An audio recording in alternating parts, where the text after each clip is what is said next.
We start at noon with breaking news. The triple-digit heat wave is now responsible for at least 8 deaths throughout the state of Oregon. 2 people died yesterday, a 72-year-old man in North Portland and an 83-year-old man in Washington County. 5 others have died in Multnomah County since Friday. There was also another heat-related death in Coos County.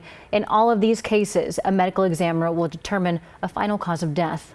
We also have breaking news in Yamhill County. A football coach has been charged weeks after his players complained that he slapped and shook them in the middle of the night as they were sleeping. Jamal Jones is now charged with 12 counts of misdemeanor harassment. Jones was the head coach at Westview High School and a Hillsborough police officer as well. Jones has since stepped down as head coach.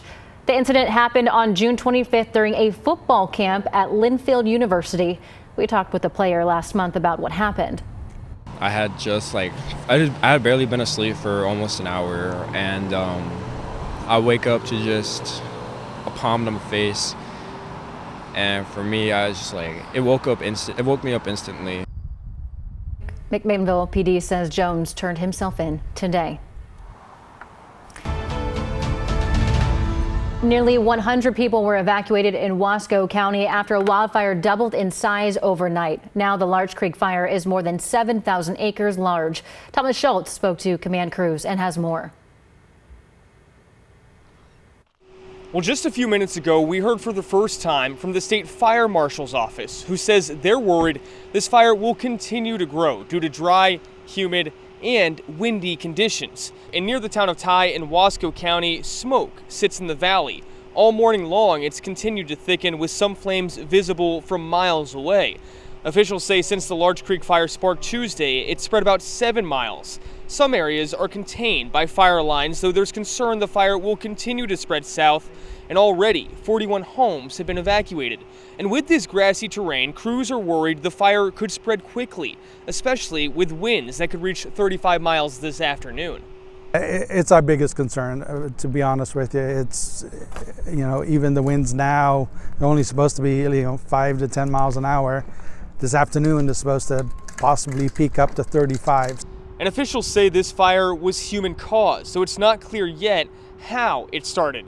Today, crews will be digging fire lines and aircrafts will dump water as long as it's not too windy. And you can see, too, the resources that are being dedicated to this fire. We're a couple of hours away from Portland, though there's crews from around the metro area and from across the state as they work to continue these flames and hope to prevent further growth in this flame.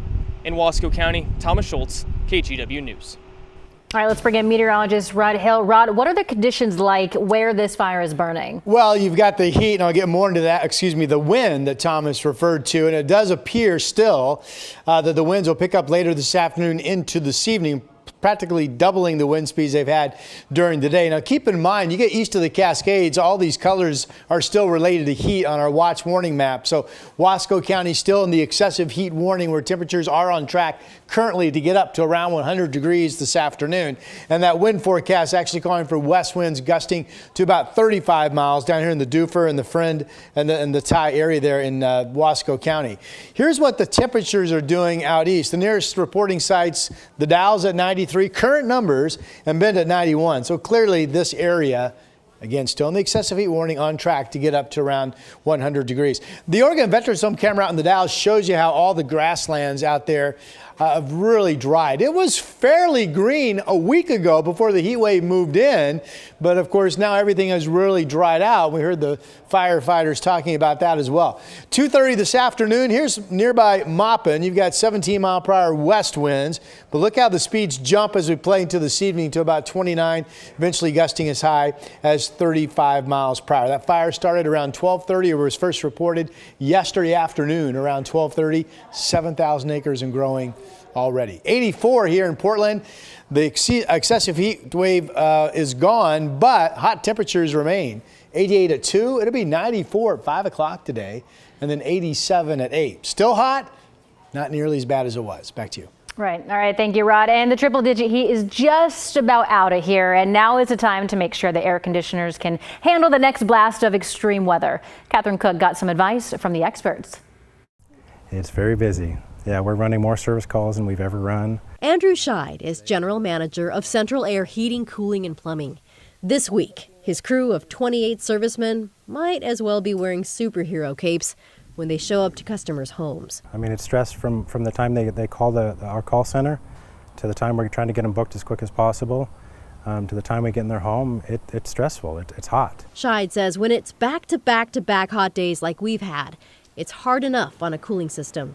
But add to that, no cool downs at night, and you can't open the windows. Plus, homes are more energy efficient now. And because of that, they do keep the heat in, but in the summertime, they keep the heat in. Scheid says on Tuesday, their business got 50 more calls than they could even respond to.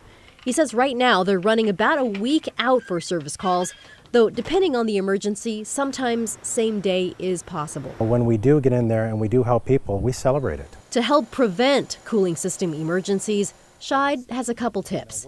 First, he suggests changing your air filters every quarter. That's about 4 times a year. A dirty filter is going to restrict the airflow. It's going to slow it down, and it's going to cause that unit to work a lot harder than it needs to. It's going to even possibly cause the air conditioner to freeze up if it's continually running. The other key, yearly maintenance.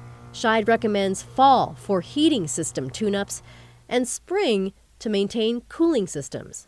Without it, it's just affecting your PGE bill, it's affecting that airflow, and it's going to shorten the life of the equipment. Catherine Cook, KGW News.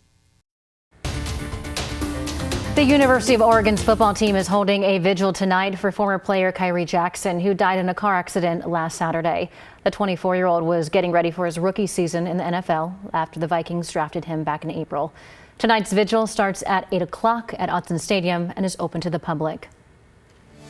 We have an update on the climber who fell 700 feet on Mount Hood over the weekend. OHSU tells us that the climber remains in the hospital but is now in fair condition.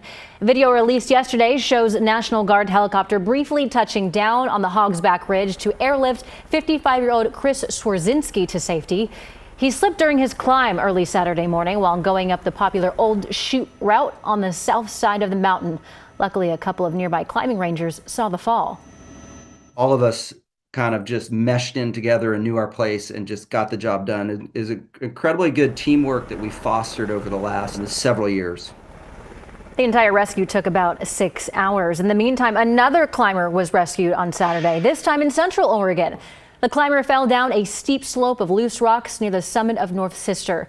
The Deschutes and Lane County Sheriff's rescue crews made their way up to him after he called 911. A helicopter was able to take him off the mountain. Deputies say he appeared to have several broken bones. All right, we now know which local grocery stores Kroger plans to sell to a competitor if federal regulators approve its merger with Albertsons. So Albertsons owns Safeway and Kroger owns Fred Meyer and QFC. Kroger says it will sell 62 stores in Oregon and 124 in Washington. That includes many Safeway and QFC stores in the metro area. No Fred Meyer stores are on the list. Kroger hopes this decision will help win over approval from federal regulators. The Federal Trade Commission and 9 states are suing to block the merger. The trial is set for late next month. And by the way, you can check to see if your neighborhood store is included in this sale by visiting KGW.com.